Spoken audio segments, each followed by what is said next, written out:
All right, so AutoTune, they have dropped a new version of AutoTune Pro, and it's called AutoTune Pro. This one is AutoTune 11, version 11, basically. Let's just jump right into it. I just got this vocal from the session from like 4 or 5 years ago that I brought up, and I'm just soloing the vocal, just replaced. You can see that I replaced the AutoTune artist that I was using at the time with this version. We all know what AutoTune does. Obviously, if you're watching this video, you know what you're here for. Basically, the newest things that they've added to this version seems to be this harmony player. Basically, it seems like they've added the most important features of the harmony engine into AutoTune, which makes sense now. Like, kind of thinking about it, like maybe they should have had this bundled together into one plugin at some point, instead of having two separate, because you know they're both tuning, and obviously with harmony engine being more of an effect, a thing that you do post, or you can do it live too with like the MIDI tracking and all that stuff.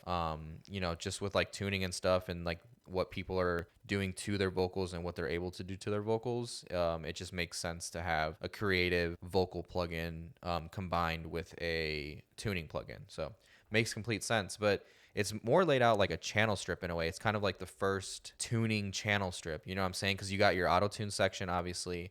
You have the harmony player. You have the attack and release of when the harmonies come in and out, basically, or like how soon or how quick they will trigger, basically. I'm gonna mess with that a little bit more and probably do an even more in-depth like tutorial with this. And then they have an equalizer section. It seems like they've been getting a lot of good feedback with their EFX or Effects Plus auto tune version, and you get a gate, and then you have a stereo width, which is pretty cool because not only do you have control over the panning of each harmony that you're adding, but you can also spread them out even further than what the panning is capable of. In order for me to enable the panning section of each note that you're going to be able to add with using the harmony player, is that you have to use it in stereo mode, which makes sense. Pretty cool. So I'm gonna turn it off. So here's just the vocal of how originally it was tried. I don't even think we ever finished the song. I think this is just like a scratch song, so that's why I'm only soloing the vocals. When you be beating up your face, I hate it when you ask and say you mind your game, 'cause with or without it, you are still mine, baby. When you Sheesh. Shout out to that vintage U47.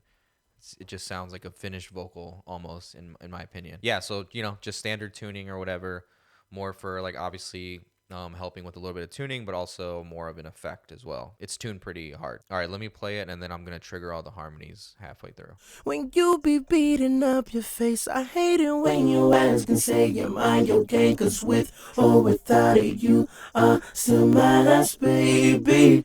When you Now, obviously, that sounds almost demonic or evil, but if you are familiar with harmonies and you're familiar with Harmony Engine by Autotune or Ontaris, I guess, or just even other harmony generating plugins, you know that you have control over the scale, or you can put it in fixed mode. Then obviously you have a left and right for the panning, and then you have a width where you can just control. You can like literally just make every individual thing stereo if you want to. Like I said, if you know what the harmony engine is, you know what Autotune is. It's basically just both put together. As far as the control over the harmonies, it seems like they just took the most important aspects of the harmony engine and put it in here, because the harmony engine does still have a little bit more control. Not anything where this isn't useful. This is definitely more than enough. But if you really want to get like nitty gritty and super fine tune on the harmonies that you're trying to generate, there's just like a few more bells and whistles that the standalone plugin has. But this is definitely way more than enough. But yeah, I mean, that's pretty much it. Just a quick little video. Like I said, like I'm definitely gonna drop a video of me like using it or how I would use it, even tracking through it. So you know, if it's something that you guys want to check out, like please let me know. And if you haven't checked out any of my other videos, please check those out. Please keep subscribing. I have all my Amazon links in the description below. So any of the gear that I'm currently using or have used in the past that I fully trust, you can use my Amazon links to get them. Yeah, I'll catch you all in the next one.